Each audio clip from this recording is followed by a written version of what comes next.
The Moonlit Road, a short story by Ambrose Bierce. 1. Statement of Joel Hetman, Jr. I am the most unfortunate of men. Rich, respected, fairly well-educated, and of sound health, with many other advantages usually valued by those having them and coveted by those who have them not. I sometimes think that I should be less unhappy if they had been denied me, for then the contrast between my outer and my inner life would not be continually demanding a painful attention. In the stress of privation and the need of effort, I might sometimes forget the somber secret, ever baffling the conjecture that it compels. I am the only child of Joel and Julia Hetman. The one was a well-to-do country gentleman, the other a beautiful and accomplished woman to whom he was passionately attached with what I now know to have been a jealous and exacting devotion. The family home was a few miles from Nashville, Tennessee, a large, irregularly built dwelling of no particular order of architecture, a little way off the road, in a park of trees and shrubbery.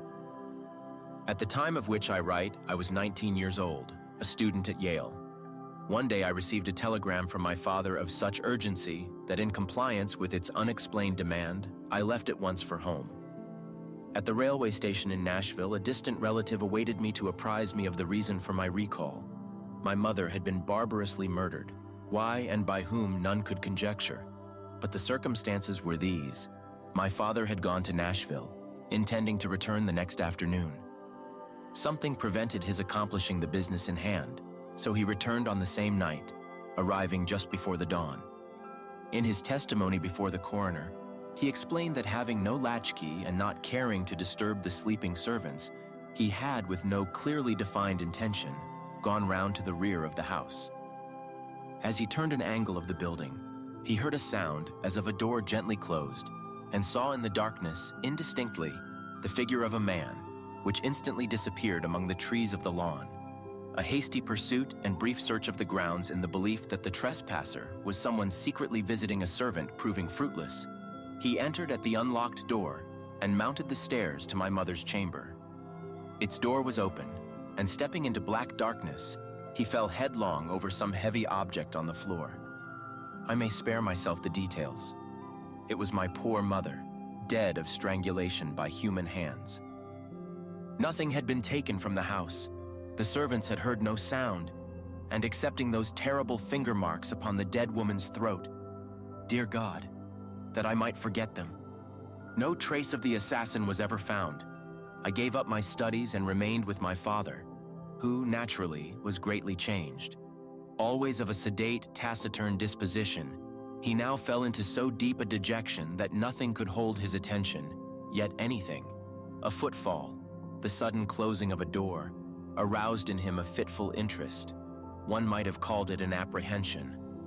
At any small surprise of the senses, he would start visibly and sometimes turn pale, then relapse into a melancholy apathy deeper than before. I suppose he was what is called a nervous wreck. As to me, I was younger then than now. There is much in that. Youth is Gilead, in which is balm for every wound. Ah, that I might again dwell in that enchanted land. Unacquainted with grief, I knew not how to appraise my bereavement. I could not rightly estimate the strength of the stroke. One night, a few months after the dreadful event, my father and I walked home from the city. The full moon was about 3 hours above the eastern horizon. The entire countryside had the solemn stillness of a summer night. Our footfalls and the ceaseless song of the katydids were the only sound aloof. Black shadows of bordering trees lay athwart the road, which, in the short reaches between, gleamed a ghostly white. As we approached the gate to our dwelling, whose front was in shadow and in which no light shone, my father suddenly stopped and clutched my arm, saying hardly above his breath, "God! God! What is that?" "I hear nothing," I replied. "But see," he said, pointing along the road directly ahead. I said, "Nothing is there. Come, Father, let us go in. You are ill." He had released my arm and was standing rigid and motionless in the center of the illuminated roadway, staring like one bereft of sense. His face in the moonlight showed a pallor and fixity inexpressibly distressing. I pulled gently at his sleeve, but he had forgotten my existence. Presently, he began to retire backward, step by step, never for an instant removing his eyes from what he saw or thought he saw. I turned half round to follow, but stood irresolute. I do not recall any feeling of fear, unless a sudden chill was its physical manifestation. It seemed as if an icy wind had touched my face and enfolded my body from head to foot. I could feel the stir of it in my hair. At that moment, my attention was drawn to a light that suddenly streamed from an upper window of the house. One of the servants, awakened by what mysterious premonition of evil who can say, and in obedience to an impulse that she was never able to name, had lit a lamp. When I turned to look for my father, he was gone, and in all the years that have passed, no whisper of his fate has come across the borderland of conjecture from the realm of the unknown. 2. Statement of Caspar Grattan. Today I am said to live. Tomorrow, here in this room, will lie a senseless shape of clay that all too long was I. If anyone lift the cloth from the face of that unpleasant thing, it will be in gratification of a mere morbid curiosity. Some doubtless will go further and inquire, who was he? In this writing, I supply the only answer that I am able to make, Caspar Grattan. Surely that should be enough. The name has served my small need for more than 20 years of a life of unknown length. True, I gave it to myself, but lacking another, I had the right. In this world, one must have a name. It prevents confusion, even when it does not establish identity. Some, though, are known by numbers, which also seem inadequate distinctions. One day, for illustration, I was passing along a street of a city far from here when I met two men in uniform, one of whom, half pausing and looking curiously into my face, said to his companion, "That man looks like 767. Something in the number seemed familiar and horrible. Moved by an uncontrollable impulse, I sprang into a side street and ran until I fell exhausted in a country lane. I have never forgotten that number, and always it comes to memory attended by gibbering obscenity, peals of joyless laughter, the clang of iron doors. So I say a name, even if self-bestowed, is better than a number. In the register of the potter's field I shall soon have both. What wealth! Of him who shall find this paper I must beg a little consideration. It is not the history of my life. The knowledge to write that is denied me. This is only a record of broken and apparently unrelated memories, some of them as distinct and sequent as brilliant beads upon a thread, others remote and strange, having the character of crimson dreams with interspaces blank and black, witch fires glowing still and red in a great desolation. Standing upon the shore of eternity, I turn for a last look landward over the course by which I came. There are 20 years of footprints fairly distinct, the impressions of bleeding feet. They lead through poverty and pain, devious and unsure, as of one staggering beneath a burden. Remote, unfriended, melancholy, slow. Ah, the poet's prophecy of me, how admirable, how dreadfully admirable. Backward beyond the beginning of this Via Dolorosa, this epic of suffering with episodes of sin, I see nothing clearly. It comes out of a cloud. I know that it spans only 20 years, yet I am an old man. One does not remember one's birth. One has to be told. But with me, it was different. Life came to me full-handed and dowered me with all my faculties and powers. Of a previous existence, I know no more than others, for all have stammering intimations that may be memories and may be dreams. I know only that my first consciousness was of maturity in body and mind, a consciousness accepted without surprise or conjecture. I merely found myself walking in a forest, half-clad, footsore, unutterably weary and hungry. Seeing a farmhouse, I approached and asked for food, which was given me by one who inquired my name. I did not know, yet knew that all had names. Greatly embarrassed, I retreated, and night coming on, lay down in the forest and slept. The next day I entered a large town which I shall not name, nor shall I recount further incidents of the life that is now to end, a life of wandering, always and everywhere haunted by an overmastering sense of crime in punishment of wrong and of terror in punishment of crime. Let me see if I can reduce it to narrative. I seem once to have lived near a great city, a prosperous planter, married to a woman whom I loved and distrusted. We had, it sometimes seems, one child, a youth of brilliant parts and promise. He is at all times a vague figure, never clearly drawn, frequently altogether out of the picture. One luckless evening it occurred to me to test my wife's fidelity in a vulgar, commonplace way, familiar to everyone who has acquaintance with the literature of fact and fiction. I went to the city, telling my wife that I should be absent until the following afternoon. But I returned before daybreak and went to the rear of the house, purposing to enter by a door with which I had secretly so tampered that it would seem to lock, yet not actually fasten. As I approached it, I heard it gently open and close, and saw a man steal away into the darkness. With murder in my heart, I sprang after him, but he had vanished without even the bad luck of identification.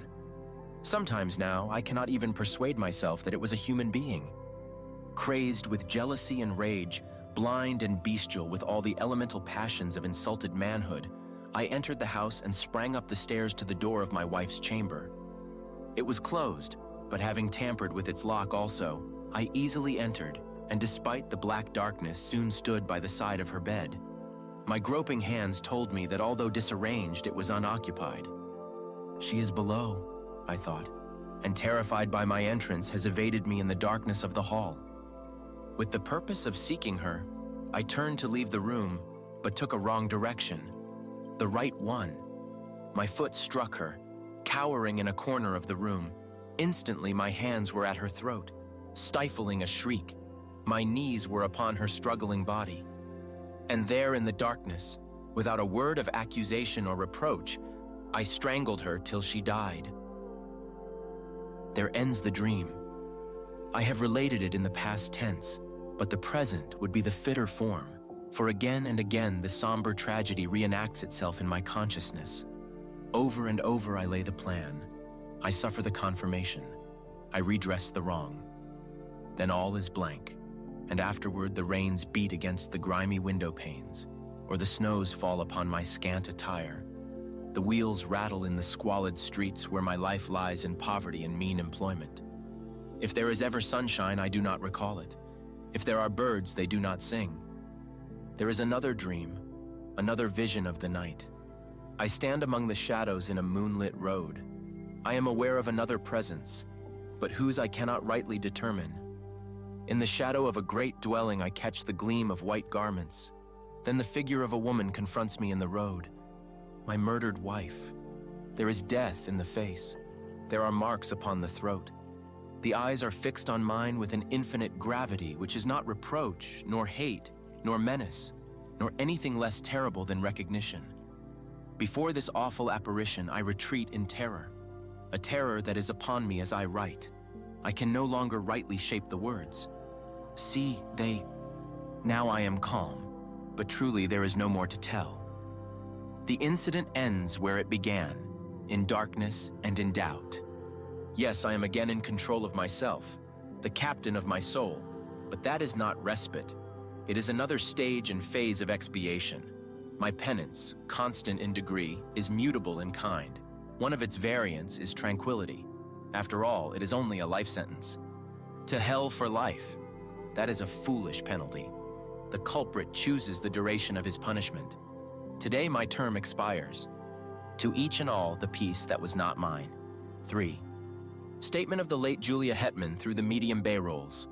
I had retired early and fallen almost immediately into a peaceful sleep, from which I awoke with that indefinable sense of peril which is, I think, a common experience in that other earlier life.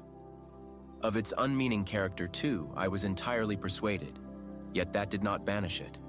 My husband, Joel Hetman, was away from home. The servants slept in another part of the house. But these were familiar conditions.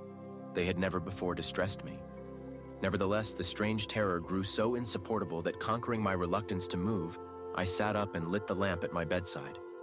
Contrary to my expectation, this gave me no relief. The light seemed rather an added danger, for I reflected that it would shine out under the door, disclosing my presence to whatever evil thing might lurk outside. You that are still in the flesh, subject to horrors of the imagination, think what a monstrous fear that must be, which seeks in darkness security from malevolent existences of the night. That is to spring to close quarters with an unseen enemy, the strategy of despair. Extinguishing the lamp, I pulled the bed clothing about my head and lay trembling and silent, unable to shriek, forgetful to pray. In this pitiable state, I must have lain for what you call hours. With us, there are no hours. There is no time. At last it came, a soft, irregular sound of footfalls on the stairs. They were slow, hesitant, uncertain, as of something that did not see its way. To my disordered reason, all the more terrifying for that, as the approach of some blind and mindless malevolence to which is no appeal. I even thought that I must have left the hall lamp burning, and the groping of this creature proved it a monster of the night. This was foolish and inconsistent with my previous dread of the light. But what would you have? Fear has no brains. It is an idiot. The dismal witness that it bears and the cowardly counsel that it whispers are unrelated. We know this well, we who have passed into the realm of terror, who skulk in eternal dusk among the scenes of our former lives, invisible even to ourselves and one another, yet hiding forlorn in lonely places, yearning for speech with our loved ones, yet dumb, and as fearful of them as they of us. Sometimes the disability is removed, the law suspended. By the deathless power of love or hate, we break the spell. We are seen by those whom we would warn, console, or punish. What form we seem to them to bear, we know not. We know only that we terrify even those whom we most wish to comfort, and from whom we most crave tenderness and sympathy. Forgive, I pray you, this inconsequent digression by what was once a woman. You who consult us in this imperfect way, you do not understand. You ask foolish questions about things unknown and things forbidden. Much that we know and could impart in our speech is meaningless in yours. We must communicate with you through a stammering intelligence in that small fraction of our language that you yourselves can speak. You think that we are of another world. No, we have knowledge of no world but yours, though for us it holds no sunlight, no warmth, no music, no laughter, no song of birds, nor any companionship. Oh God, what a thing it is to be a ghost, cowering and shivering in an altered world, a prey to apprehension and despair. No, I did not die of fright. The thing turned and went away. I heard it go down the stairs hurriedly, I thought, as if itself in sudden fear. Then I rose to call for help. Hardly had my shaking hand found the doorknob when, merciful heaven, I heard it returning. Its footfalls as it remounted the stairs were rapid, heavy and loud. They shook the house. I fled to an angle of the wall and crouched upon the floor. I tried to pray. I tried to call the name of my dear husband. Then I heard the door thrown open. There was an interval of unconsciousness, and when I revived, I felt a strangling clutch upon my throat, felt my arms feebly beating against something that bore me backward, felt my tongue thrusting itself from between my teeth. And then I passed into this life. No, I have no knowledge of what it was. The sum of what we knew at death is the measure of what we know afterward of all that went before.